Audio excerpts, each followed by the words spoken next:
বলো বলবো আয়ুষ্মান ভব বন্ধুরা। আজকে আপনাদেরকে এটা হচ্ছে আমার লাঠি, এটা করে পইতে হয়েছিল। দেখুন লাঠিটাও পইতে পড়ানো আছে, আমাকেও পইতে পড়ানো আছে। এরপর পইতে মানে হচ্ছে ব্রহ্মচারী হওয়া। পইতে মানে একটা যজ্ঞ করে একটা মানে যোগের জন্য একটা গলায় একটা সুতো পরানো হয়, যে সেটাকে বলে পইতে। অনেক কিছু কষ্ট করার পর পইতেটাকে পাওয়া যায়।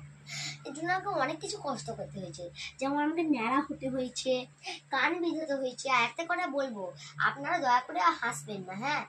আমার কান বিঁধাতে সময় অনেক কেঁদেছিলাম, বুঝতে পারলেন। এটা পইতে পেয়ে গেছি, লাঠিটাও পড়েছে। আমি যখন রাজবেশ পরে তাকে ধরেছিলাম। রাজবেশ মানে হচ্ছে শেরবানি, পাঞ্জাবি, চোস্তা পাঞ্জাবি ওরকম। আমার মামা বাড়ি থেকে এরপর হচ্ছে দেখুন, এইটা হচ্ছে আমার টোপর, এইটা পরে আমি ওখানে বসেছিলাম। তারপর আর অনেক কিছু আছে। এইটা হচ্ছে আমার জাঁটি, এইটাকে 3 দিন আমার কাছে রাখতে হবে। 3 দিন একটা 4 দেয়ালে ঘিরা ঘরে থাকতে হবে। রোদের আলো পা চলবে না, অন্ধকারে থাকতে হবে। মোবাইল এসব যন্ত্রপাতির আলো পা চলবে, কিন্তু আকাশ বা সূর্যের আলো পা চলবে না, চাঁদের আলো পা চলবে। ঘরের লোক ছাড়া অন্য কারোর মুখ দেখা চলবে না। আমার মুখটা আবার ঘরের লোক ছাড়া অন্য কেউ দেখবে না। আমার আওয়াজটা ঘরের লোক ছাড়া কাউকে শোনা চলবে না। তারপর আরো অনেক কিছু কষ্ট করতে হয়েছে বলছি।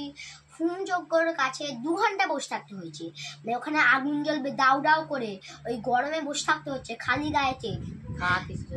আর কিছু খাইনি, পুরো খালি পেটেতে বসেছিল। এখনো কিছু খাইনি, এখন শুধু ফলের উপর নির্ভর করে আছি। এরকম ফলগুলো দেখাচ্ছে। যে ভিডিও করছে সে হচ্ছে আমার দিদি, মানে আমার একটা মাসির মেয়ে। এটা হচ্ছে আমার মাসি, আমার দিদির মা। এটা হচ্ছে আমার এটা হচ্ছে আমার মা, এটা হচ্ছে আমার মা। আর কিছু রোডের পরে আলো পা চলবে না, কখন সময় কি সময় হবে কিছুই জানতে পারবে না, কারণ একটা অন্ধকার ঘরে থাকতে হচ্ছে। শুধু ফল মিষ্টির উপর নির্ভর করে আমরা আছি। আর 3 দিন থাকতে হবে। আজকে হলে আমার 3 দিন ছাড়া কালকে সকালবেলা বেরিয়ে পড়বো। কালকে সকালবেলা বেরিয়ে তোমাদের সঙ্গে আবার দেখা করবো। কালকে সকালবেলা সবার প্রথম মা আমাকে চোখটা বন্ধ করে সূর্যটাকে দেখাবে, কারণ 3 দিন আমি সূর্য দেখতে পাইনি। তারপর কি করবে, গাছ ফাছ ওইসব দেখাবে, মন্দিরে প্রণাম করাবে, ভিক্ষা মা কোলে করে করাবে, প্রণাম। তারপর চড়িভাতি হবে আমাদের।